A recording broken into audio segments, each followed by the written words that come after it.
Let's talk about how to debug the Next.js application.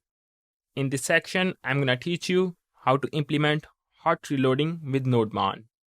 You will also learn how to debug the Next.js application with Chrome browser and VS Code. I'm also going to teach you how to set up the environment variables, how to set up the different API keys for production and development mode. Let's talk about hot reloading. The goal of this video is to teach you how to set up the nodemon with Next.js, how to implement hot reloading.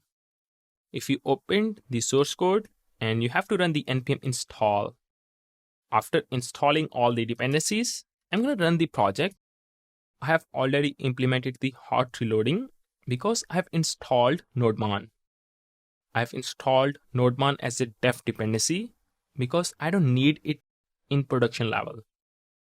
Now what I need to do, if I will change anything, it will start reloading. I'm going to update this text. Loading here. I'm going to save the application. It has started reloading. Yeah, reloading is working now. I can verify that. Let me go to this URL. I would like to view the details. Now you will see the loading here. If I will change anything here, let's go back to the previous stage. You can see that the hot reloading is working now. I'm going to move this one. Boom. It's working now. Now you will see the loading. So how did I implement the hot reloading with nodemon? First step, you have to install the nodemon, which I have installed that. Now, the next step, you gotta create the nodemon.json file inside the root directory. I have created the nodemon.json file. You can choose any flag here. And you have to tell nodemon, please ignore these folders. I don't want to run the nodemon on node modules and the .next. If I will run the nodemon on node modules, no, because I don't need to change these files. That's why I use the ignore here. That's why I used nodemon inside the ignore array. I also need to add .next folder because I don't need to implement the hot reloading for the .next folder. What about the watch?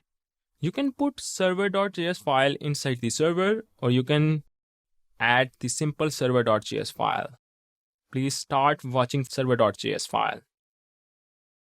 ext means start hot reloading for the JS, for the JavaScript file, or for the JSON file.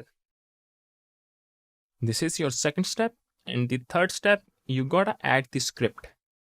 I have updated the script. Now you have to add the nodemon. You don't need to add the node here. -w means watch. And server.js is our root file.